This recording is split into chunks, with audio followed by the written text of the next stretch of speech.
আমরা আজকে যে একটি মহতী বনসৃজন একটা সপ্তাহ আমরা পালন করতে চলেছি, যার শুভারম্ভ আজ এই বিদ্যালয়কে দিয়ে শুরু হয়েছে, তাতে উপস্থিত থাকতে পেরে আমি নিজেকে অত্যন্ত গৌরবান্বিত বোধ করছি এবং আমি আবারও সাধুবাদ জানাচ্ছি মঞ্চে আলোকিত করে থাকা বাকি বিশিষ্ট ভদ্রমণ্ডলীকে, আমাদের সাংবাদিক বন্ধুদেরকে, এবং আমার সামনে ঘুমিয়ে আছে শিশুর পিতা সব শিশুর অন্তরে। তোমাদের মধ্যেই তো সমস্ত ভবিষ্যতের শিশুর পিতারা ঘুমিয়ে আছে।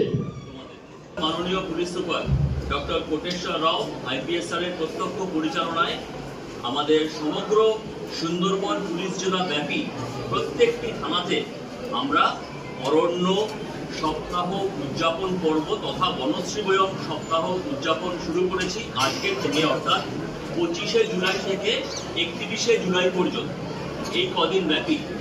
আজকে যার শুভারম্ভ হয়েছে তোমাদের এই বিদ্যালয়ে, অর্থাৎ আমাদের নামখানা রাজনগর বিশ্বম্ভর বিদ্যালয়ে। এবং এটা বলতে হবে যে আমাদের পূর্ববর্তী বক্তারা যথেষ্ট তথ্য সমৃদ্ধ, যথেষ্ট সুন্দরভাবে তোমাদের সামনে ব্যক্ত করেছেন যে বনসৃজনের কি উপকারিতা। তোমরা নিজেরাও যেহেতু শিক্ষার্থী, তোমরাও জানো। আমি শুধু দু একটা কথা বলতে চাই। সবার আগে আমি ধন্যবাদ দেব যে এই এত সুন্দর একটা মহতী অনুষ্ঠান উদযাপনের পিছনে যাদের প্রত্যক্ষ এবং পরোক্ষ সহযোগিতা রয়েছে।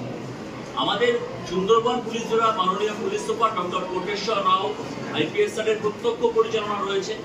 এবং আমি বিশেষভাবে ধন্যবাদ জানাবো আমাদের সাগর সাব ডিভিশনের মহকুমা পুলিশ আধিকারিক অর্থাৎ এসডিপিও সাহেব Shri Suman Kanti Ghosh, West Bengal police service.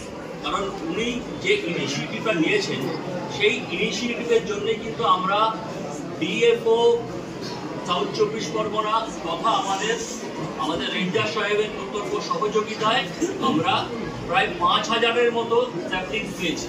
এই 5000 স্যাপলিংস আমরা বিভিন্ন জায়গার মধ্যে বিতরণ বা ডিস্ট্রিবিউশন প্রোগ্রামের মধ্যে দিয়ে এই সম্পূর্ণ সপ্তাহটাকে আমরা উদযাপন করব।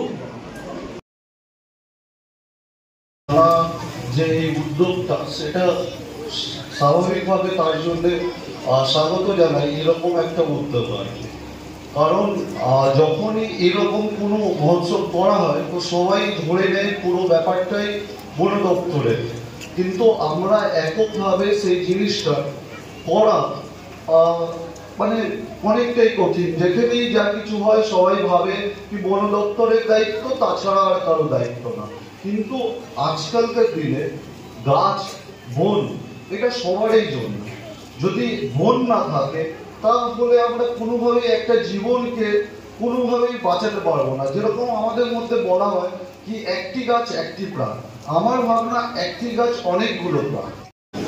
উদ্যোগ নিয়েছিলেন এবং এসডিপিও সাহেব উদ্যোগ নেয় সহযোগিতা করেছেন আমাদের রেঞ্জার সাহেব, আর সমস্ত অনুষ্ঠানটাকে সফলভাবে রূপায়িত করেছে আমাদের থানার ভারপ্রাপ্ত আধিকারিক নামখানা থানা, এবং সহযোগিতা করেছেন এই স্কুলের হেডমাস্টার।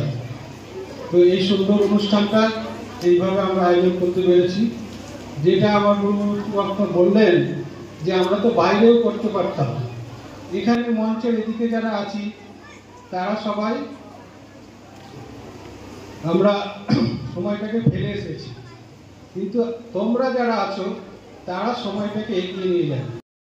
সম্মানীয় অ্যাডিশনাল এসপি জোনাল স্যারের যতটা পরিচয়, স্যারের বাবার পরিচয় কিন্তু অনেক বড়। স্যারের বাবা কিন্তু রাষ্ট্রীয় পুরস্কার প্রাপ্ত শিক্ষক,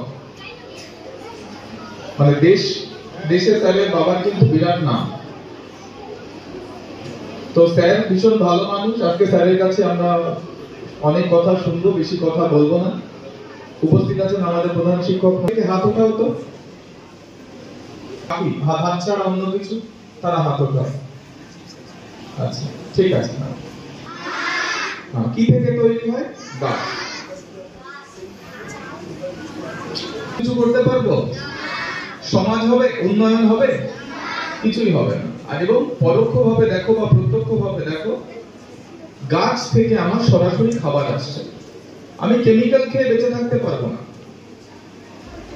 পৃথিবীতে মানুষের বেঁচে থাকার জন্য কিছুই নেই যেটা আমাদেরকে বাঁচিয়ে রাখতে পারে। গাছ এর থেকে আসা খাবার ছাড়া। শাক সবজি ধরো আর তোমার যা কিছু তুমি খাও, আজকে একটা বিস্কিট খেলেও কিন্তু সেটা আসছে কোথা থেকে? গম থেকে। চিনি আসছে কোথা থেকে? আখ গাছ থেকে, তাই তো? সুগার কেন থেকে তো চিনি আসছে, আখের গাছ থেকে তো চিনি হয়। তো প্রতিটা বিষয় ওতপ্রোতভাবে কার সাথে জড়িত? গাছ। আজকে সুন্দরবন অঞ্চলে আমরা বাস করছি, তাই তো? তো এই যে আইলা বা অন্যান্য যেসব ঝড়গুলো, আজ থেকে প্রায় 70 বছর যদি আমরা পেছনে যাই, এই জায়গাতে যে আবার ছিল তা নয় কিন্তু।